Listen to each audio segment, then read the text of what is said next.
Look, you and I both know, Joe, that we've got companies that are doing great things. Let's take PepsiCo. That quarter was good. There was some nitpicking on it. You buy a good company like that with the Fed giving you yesterday's Fed news, meaning that there might not be a cut, an opportunity. I mean, here's a stock that's down. That's what I'm talking about. And I think you and I both know we can play this parlor game, what the Fed's going to do forever. And obviously the futures move up. But if we buy the high-quality companies that are going to do good this quarter, we're going to make money. And you know that if we buy the companies that are going to miss the quarter, it doesn't matter about the futures. We're going to get hurt. So I'm just trying to caution people, don't buy a stock because the futures are up. Earlier we were talking, I still would like to know whether the Fed is just responding to things or causing things, Jim, I mean, are they inflating a bubble, or are they just responding to low inflation with what they should be doing? And these are great times. It's just tough for me. Don't you think this was a Larry Kudlow statement? I mean, Larry could have written it from the interview yesterday. That Kim Kelly pressed him, and you got this.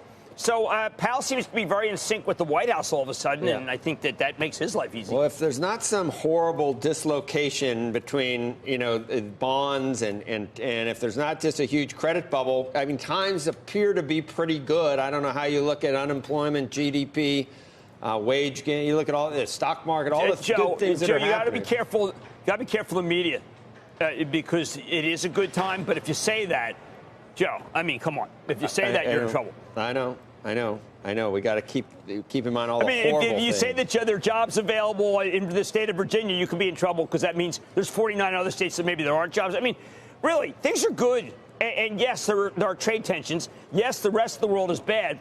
But I don't see anything in this thing that says that we're doing badly. But I do see that we think that others could pull us down. It's a nice safety net. We had Chris Heisey saying, that late cycle isn't a duration. That's not how you judge a late cycle. You look at things that are happening to decide whether they're late cycle or not. And maybe we're not. Maybe if we just assume it's duration, then we're late cycle. If you don't assume it's duration, maybe we're not late cycle.